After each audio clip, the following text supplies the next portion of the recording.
अगर आप SBI equity fund में अपना पैसा इन्वेस्ट कर रहे हो या करने का सोच रहे हो तो इस वीडियो को गौर से देख लेना, क्योंकि ये फंड ऐसा फंड है अगर सही तरीके से लो तो काम का है, अगर गलत तरीके से लिया जाए तो 10-15 लाख का नुकसान करवा दे। और दिक्कत ये है 90% लोग इस फंड को गलत तरीके से जानबूझकर ही ले रहे हैं। इस वीडियो के एंड तक आप इस फंड को भी समझ जाओगे और ये भी जान लोगे कि आपको इस फंड को लेना चाहिए या नहीं लेना चाहिए।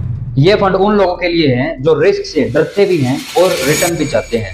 सबसे बड़ी दिक्कत अब यही शुरू हो जाती है, मतलब अगर मार्केट ऊपर गया तो रिटर्न डिसेंट मिलेगा और अगर मार्केट क्रैश हुआ तो प्रोटेक्शन भी कम मिलती है। ज्यादातर लोग इस फंड को रेगुलर प्लान में ले रहे हैं। क्यों? क्योंकि एजेंट बोलता है कि सर फ्री में मैनेज कर दूंगा, लेकिन सच ये है कि फ्री में कुछ नहीं होता। रेगुलर प्लान में 1% एक्सपेंस रेशियो ज्यादा होता है, जिसके कारण 20 साल के अंदर 10 से 15 लाख का साइलेंट नुकसान ये प्लान कर देता है। आपको लगता होगा कि 1% से क्या होता है, लेकिन 20 साल बाद आप खुद रहोगे कि ये मैंने कौन सा प्लान शुरू कर लिया। चलो एक एग्जांपल से समझाता हूँ। मान लो आप हर महीने 10,000 रुपए की एसआईपी 20 साल के लिए करते हो और डायरेक्ट प्लान आपको 1 करोड़ या 1 करोड़ 10 लाख रुपए रिटर्न देगा।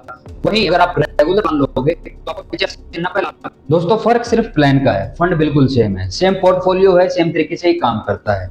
यहाँ पे सिर्फ और सिर्फ अगर आप डायरेक्ट प्लान लेते हो तो आपको 10-15 लाख रुपए एक्स्ट्रा रिटर्न मिलता है और अगर आप रेगुलर प्लान लेते हो तो 10-15 लाख रुपए आपको कम रिटर्न मिलता है।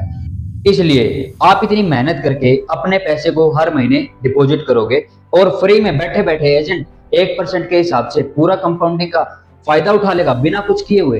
तो इसलिए ये ध्यान रखना, डायरेक्ट प्लान ही हमको हमेशा लेना है, इस फंड में भी या किसी भी फंड में। रेगुलर प्लान से हमको बिल्कुल बचना है।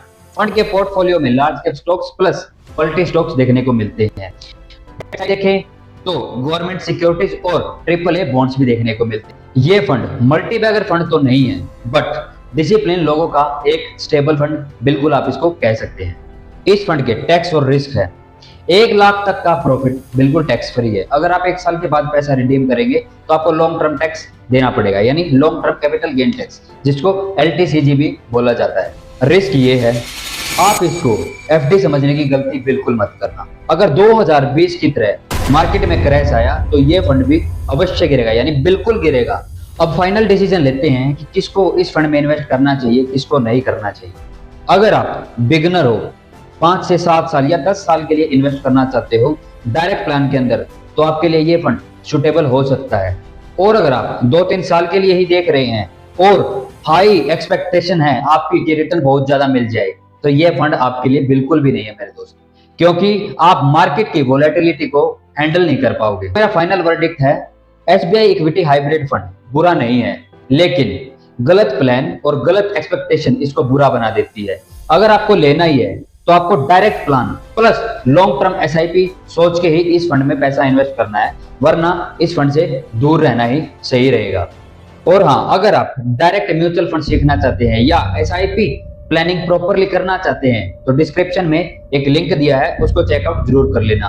और उसके साथ साथ गलती करने से पहले इस वीडियो को शेयर जरूर कर देना, कहीं कोई दूसरा गलती ना कर दे।